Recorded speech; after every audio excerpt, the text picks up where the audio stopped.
আজকে তোমাদের কাছে মালপোয়া রেসিপি দিচ্ছি, কালী পুজো উপলক্ষে বানাইছি। তো কীরকম লাগছে অবশ্যই তোমরা কমেন্টের মাধ্যমে জানাতে থাকো। আর তোমাদের কাছে বলে দিই, চলো, যদি তোমাদের কাছে গরুর দুধ থাকে তাহলে অবশ্যই গরুর দুধ নেবে, আর প্যাকেট দুধ থাকলেও প্যাকেট দুধও হবে। আমার কাছে দুটোই ছিল না, আমি ওর জন্যই সসপ্যানে জল গরম বস করিয়ে দিই। আমি কিন্তু গুঁড়ো দুধগুলো জলের উপরে দিয়ে দিচ্ছি। উষ্ণ গরম হতে হবে, সেরকমভাবে নেবো। বেশি গরম হয়ে গেলে কিন্তু হবে না। এখানে একটা আঙুল যাতে ডুবোনো যায় সেরকমভাবে আমি দুধটা গরম করে নেব। তো এইখানে আমি একটু করে আঙুল দিয়ে দেখছিলাম গরম হচ্ছে কিনা না হচ্ছে না। তো আর যারা ইউটিউব থেকে দেখছো অবশ্যই ইউটিউবটাকে সাবস্ক্রাইব করে বেল আইকনটি বাজিয়ে রেখো। আর কেমন হয়েছে না হয়েছে অবশ্যই কমেন্টের মাধ্যমে জানিয়ে রেখো। তো আর যারা ফেসবুক থেকে দেখছে ফেসবুকের পেজটাকে অবশ্যই ফলো করে রাখো, তাহলে তোমাদের কাছে পরবর্তীকালে ভিডিওগুলো তোমাদের কাছে খুব সহজে পৌঁছে যাবে। তো আমি এখানে গ্যাসটা বন্ধ করে দিয়েছি, এই ধারে ঠান্ডা করতে দিয়ে দিয়েছি, মানে উষ্ণ গরম জলই দুদিন নিয়েছি কিন্তু ঠান্ডা হয়ে যাবে। এখানে আমি সুজি দিচ্ছি, দেখো সুজি 1.5 কাপ দিয়েছি। আর হচ্ছে ময়দা আমি দেবো, এখানে ময়দা 1 কাপ দেবো। সুজি দিলে কি হয়, সুজিটা খুব সুন্দর হচ্ছে করকরে হয় এবং সফট হয় ময়দা। আর এখানে আমি চিনিটা কিন্তু খুব কম দিয়েছি, তোমরা চাইলে চিনির পরিমাণটা বাড়িয়ে নিতে পারো বা কমিয়েও নিতে পারো। এখানে কিন্তু আমি খুবই কম দিয়েছি চিনিটা, হালকা মিষ্টি যাতে থাকে সেরকমভাবে দিয়েছি। আর এগুলোকে সব মিক্স করে নেওয়ার পর, আর তোমরা চাইলে 1 চিমটে নুন দিতে পারো, আমি এখানে নুন ইউজ করিনি। এইখানে আমি একটু অল্প অল্প করে দুধ দিয়ে আমি গুলে নিচ্ছি। দুধটা অবশ্যই ঠান্ডা হতে হবে।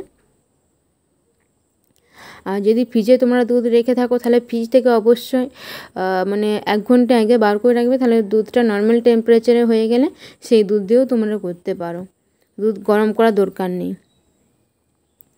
তো এইখানে আমি দেখো লিকুইড একটা ডো করে নিচ্ছি, ডোটা তোমাদের কাছে দেখিয়ে দিচ্ছি। আর তোমাদের কাছে অবশ্যই ভালো লেগে থাকলে অবশ্যই লাইক কমেন্ট সাবস্ক্রাইব করে থেকো। অবশ্যই কমেন্টের মাধ্যমে জানো, এবং কীভাবে আরও মালপোয়া রাঁধলে ভালো হবে সেটা অবশ্যই জানাও তোমরা, আমি সেইভাবেই ট্রাই করবো আবার। তো এইখানে আমি মৌরি দিয়ে দিচ্ছি, তোমরা যদি ড্রাই ফ্রুট খেতে চাও অবশ্যই ড্রাই ফ্রুট দেবে। যেহেতু আমার বাচ্চারা ড্রাই ফ্রুট খেতে চায় না তাই আমি ড্রাই ফ্রুটটা অ্যাভয়েড করেছি। এখানে কালো জিরা আর মৌরি দিয়ে আমি ফেটে নিচ্ছি ভালোটি করে। আবার তোমরা চাইলে অবশ্যই ড্রাই ফ্রুট দিতে পারো, ড্রাই ফ্রুট দিলেও কিন্তু খুব ভালো হয় কিন্তু মালপোয়াটা। দেখতেই পাচ্ছ বাটারের কনসিস্টেন্সি, দেখতে পাচ্ছ কীরকমভাবে থাকবে, ঘনত্বটা দেখিয়ে দিচ্ছি তোমাদের কাছে, দেখো চামচে করে। আর অবশ্যই আমি বড় ডাবু দিয়ে করব, ছোট চামচটা দিয়ে আমি শুধু ফেটে নিচ্ছি, জাস্ট ফাটতে সুবিধা হবে বলে ছোটো চামচটা আমি দিয়েছি। এইটুকুন আমার দুধ বেঁচে গেছে, দেখতেই পাচ্ছি। এটা লাস্টের দিকে আবার লাগবে দুধটা, আমি রেখে দেবো না বা ফেলে দেবো না, কেননা ব্যাটারটা সুজিটা আস্তে আস্তে ফুলতে থাকবে, তো তখন ব্যাটারটা ঘন হতে থাকবে। আর তোমরা অবশ্যই এইখানে একটা ট্রাই করবে, পুরাতন কড়াই নেবে, যাতে মানে কোনো কালো ফালো হয়ে যাও কোনো অসুবিধা নেই। পুরাতন কড়াই নিলে কি হয় না, মালপোয়াটা ভালোভাবে ফুলে। আর যদি নতুন কড়াইয়ে করতে যাও তাহলে কড়াইয়ের নিচেই কিন্তু চিটে যায় অনেক সময়, আমি দেখেছি।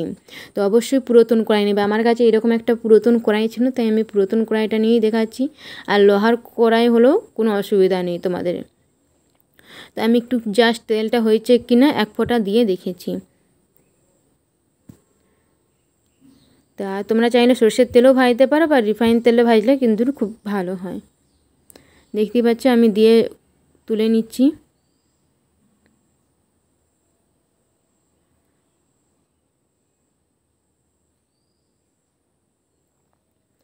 তো আমি এমনি করে সবগুলোই ভেজে নেব, তোমাদেরকে দেখিয়ে দেবো কীরকমভাবে দুখোল হয়ে ফুলে যাবে একদম। মানে তোমরা যখন ছিঁড়বে তখন দেখবে ভিতরটা খুব সুন্দর সফট থাকবে এবং নরম থাকবে খেতে। তো কিন্তু তেলে ভাজা এবং রিফাইন্ড সব জিনিসই হচ্ছে কিন্তু দেখো পুজোর সময় একটু আধটু এগুলো খাওয়াই যায়, তাই নয় কি? আমি এতটা পছন্দ করিনি ঠিকই, কিন্তু তবুও হয়ে যায়, মানে একটু আধটু তো হয়। দেখুন বাজারে কেনার থেকে ঘরে কি তেল দিচ্ছি না দিচ্ছি সেগুলো জিনিসটা সম্বন্ধে আমরা দেখে নিতে পারবো। বাজারে ওই পুরো পুরা তেলই তো দিয়ে দেয় আমাদেরকে, বা কীভাবে প্রসেস করছে সেটাও আমাদেরকে জানা যায় না। হয়তো নোংরা জায়গায় ময়দাটাকে ভালোটি করে ফেটছে না, এই দিয়ে দিচ্ছে, সেরকমভাবে হয় না। আমরা নিজেরা ঘরে পরিষ্কার পরিচ্ছন্নভাবে তৈরি করতে পারি। তো দেখো আমার হয়েই গেছে, তোমাদের কাছে আমি ছিঁড়ে দেখাচ্ছি। দেখো দুখোল হয়ে কি সুন্দর হয়েছে, দেখো দেখতেও খুব সুন্দর হয় এবং খেতেও খুব সুন্দর হয়। তোমরা এভাবে মালপোয়াটা বানিয়ে নিতে পারো।